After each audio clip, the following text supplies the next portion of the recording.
Hello friends, today I'm going to start what will probably be a multi-part series on Vril, V-R-I-L. What is Vril? Why does he care about Vril? Why should I care about Vril? So many questions. Somebody in the comments section of one of my videos mentioned going down the Vril rabbit hole, and I have learned that that is accurate. This is a rabbit hole. So my first journey into the rabbit hole was reading this book. You can find this online for free, but I bought a paper copy because I like to underline things and highlight things. So this was published in 1871. Edward Bulwer-Lytton. I don't know much about the author yet. Everything I know about him I learned last night as I was reading the Vril section in this book. This has a whole chapter on the Vril Society, the Theosophists, the occult and Vril, and so on. And I take everything in this book with a grain of salt. That was the first part of it that I read. And I'm not sure how much of this is conjecture, how much is accurate. But what I read about Vril comported well with other things that I have heard about Vril and the Nazis and the occult and all that stuff. This is a work of fiction, 1871. I do not know whether this is the first mention of Vril or whether it was already a concept. I have not done all the scholarship. It's a work of fiction. It is not a good work of fiction, at least by today's standards. I read the whole thing. I read every word. It was actually pretty boring.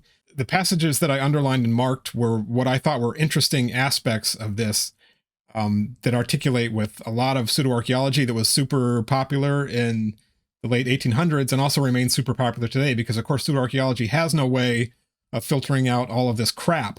So the synopsis of this thing, guy goes down in a mine shaft, falls a great distance, his partner dies, he ends up in, it's not quite a hollow earth, but it is, a cavernous subterranean place that is artificially lit and has strange beings and quote-unquote prehistoric animals down there.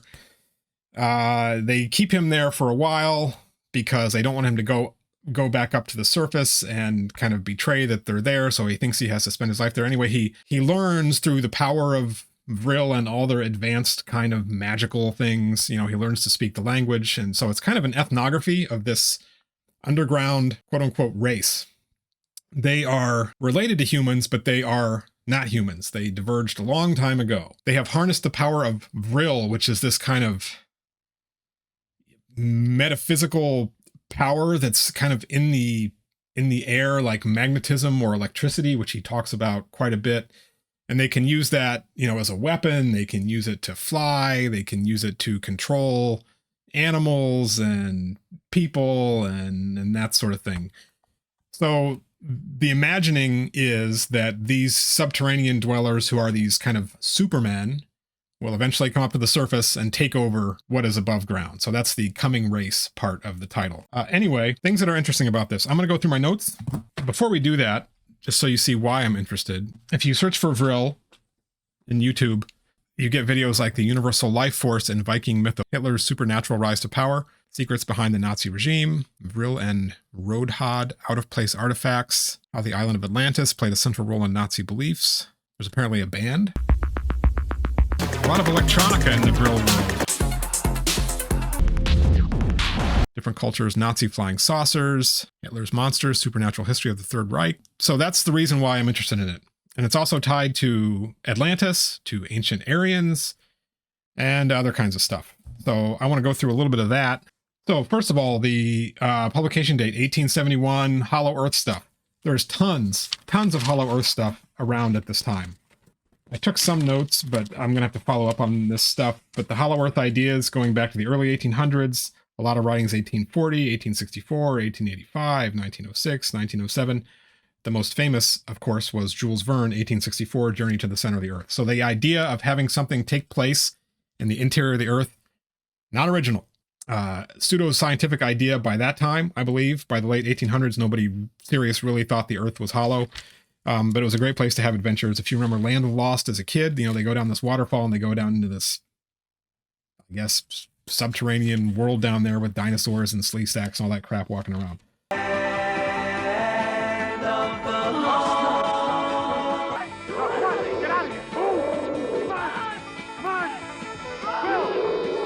Wesley, he didn't get credited with his last name. Don't show a slee stack in here. So still popular to this day. The next thing I had in my notes, oh, it's interesting the way he uses race. And this is very late 1800s too. So he talks about race in terms of both biology and culture.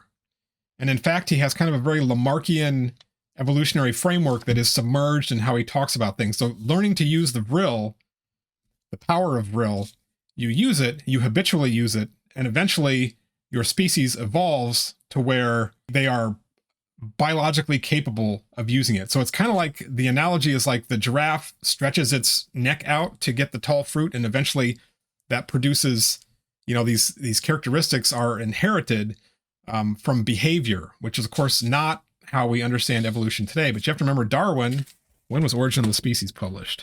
1859. There you go. So Origin of the Species published in 1859. So that is really 12 years before the publication of this. So those ideas had not caught on yet. We didn't understand the basis of heredity, didn't understand how all these things work. In order to explain change over long periods of time, it was kind of this Lamarckian view where culture and biology intersect, and those things intersect in his definition of race too. They're kind of glommed together. When he first talks about Vril on page 21, he also gets into Faraday. Faraday was a physicist working in 1830s, 1840s. He was doing experiments with both electricity and magnetism and showing that they were connected. So these forces that we couldn't see were out in the world, and we were understanding more and more about how they interacted and what we could do with them and what practical use we could put them. So that is kind of tied up in this mysterious Vril, which I think he defines Vril as like subsuming electricity and magnetism and having all kinds of other effects on biology and the control of animals and that sort of stuff. You can use Vril to control the temperature. Let's see. Talks about the evolution of language and how language evolution goes through these stages, which I am not a linguistic anthropologist, but I'd be willing to bet that that stuff is pretty much all completely outdated and discredited at this point. But it's kind of a similar kind of like stages from, you know, savagery to barbarism to civilization. And you can kind of rank societies based on where they are along this kind of progression. He mentions that their skulls were kind of a weird shape, and he didn't say the phrase elongated skulls, but it kind of sounds like that on page 52. Said some were fair with blue eyes. So these things all kind of set off alarm bells for me. He talks about using Vril as a weapon, using it to move large objects. So, you know, all those ancient people who can't move large rocks, maybe they were using Vril. They're 7 foot tall, these people. So they're taller. So you get into your giant skeletons and stuff like that too. Enormous pre-flood frogs. That was kind of a strange aspect of it. They were actually somehow descended from frog people or something. Again, kind of an interesting understanding of biological evolution. They had pyramids. So there you go. His storytelling and his writing is like super, super sexist, because down in there, the Vril people, they're called Vrilya. The women are dominant, or the females are dominant in a lot of ways. They are taller, they are stronger, they are allowed to court who they want. There's a little bit of role reversal, which, you know, sends our narrator into fits about how that would not work above the surface. In fact, he is pursued by a Vrilya female called a Gi, who he does not want to be betrothed to, because if that happened as an outsider, they would use the Vril and turn him into a cinder and kill him instantly. It's interesting because this civilization, you know, that all of the fans of Vril really, really like, it's the secret keys to this advanced technology. If you look at what the advanced technology is in this book, this 1871 book, they had some flying machines. They sound kind of like balloons or some kind of airships that were floating. They were using Vril to float around. And they had lights. So they would use Vril to keep everything illuminated underground, or else it would be pitch black. This is a fascinating thing to write about in 1871, because American cities and other parts of the world were not electrified. I took notes here. First AC power was in 1887. First outdoor public lighting, 1879. So the concept of lighting and outdoor space was probably around, but to actually experience it was impossible. You know, you would have gas lamps and things like that, but there was no electric lighting out there. So that's his advanced super civilization. They had stuff, they're not airplanes because nobody had any concept of what an actual airplane would look like at that point. The Wright brothers didn't come along until the early 1900s. So we had things like, airships, look like boats or balloons or whatever.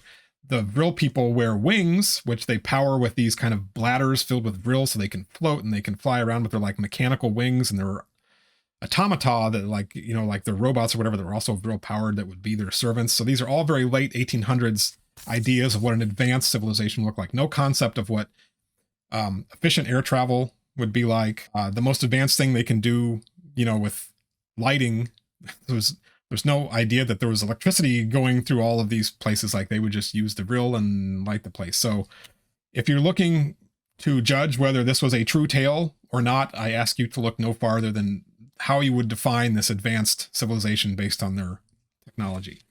And in fact, we were able to surpass and do many of these things 20 or 30 years after the book came out. So how advanced were the Vril people, really?